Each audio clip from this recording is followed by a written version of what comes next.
আমার সকালটা খুব যন্ত্রণার মধ্য দিয়ে শুরু হয়। আমি যে রুমে ঘুমাই তার পাশের রুমে আমার দাদা ঘুমায়।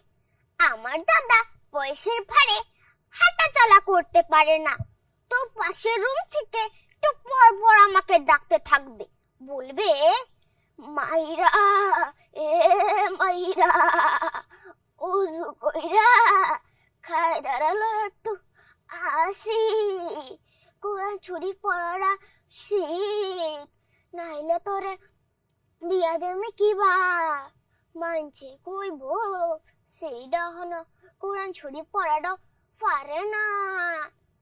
তারপর আমার ঘুম ভাঙবে না। এরপর আসবে আমার দাদি। দাদি এসে মাথার কাছে এসে বসে বলবে, বুবু ও বুবু, আল্লাহ উঠটা পর, অনেক বেড়ে গেছে, তোর মায়া তোর চেষ্টা দিব। তবু আমার ঘুম ভাঙবে না। এরপর আসবে আমার বাবা। বাবা সিস্টেমটা একটু অন্যরকম।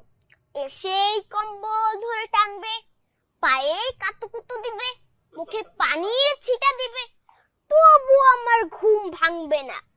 এরপর আসবে আমার নানির বেটি। এসে বলবে, আহা নড়স না, আহা নড়স না, জমিদারেছি হাসন্ডকো হাসনুয়া দেম নাকি কয়ডা। এই শুনে আমার অবস্থা, পুড়কি মুড়ি পুড়কি মুড়ি পুড়কি মুড়ি। আমার ফুপির নাম হালিমা।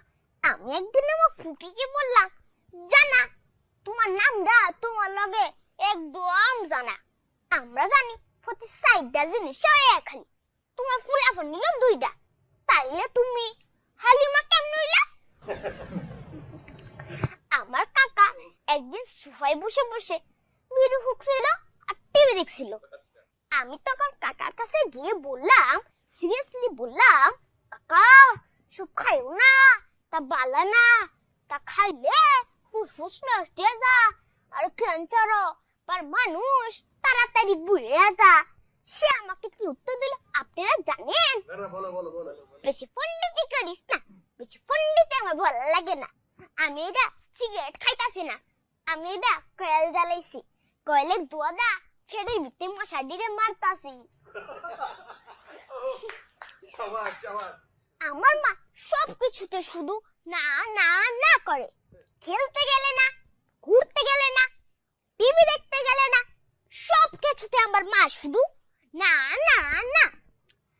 আমি তখন একটা জিনিস চিন্তা করে দেখলাম, এটা তো আমার মায়ের দোষ না, এটা হলো আমার নানির দোষ। আমার নানি মায়ের নাম রেখেছে সব না, এর জন্যই তো সবকিছুতে শুধু না না না করে। আমার একটি পোষা বিড়াল আছে। বিড়ালটি একদিন এক ইঁদুর ধরে নিয়ে আসলো। বিড়ালের কামড়ে চাপে ইঁদুরটি ফটকে মেরেছে, ঠিক এইভাবে।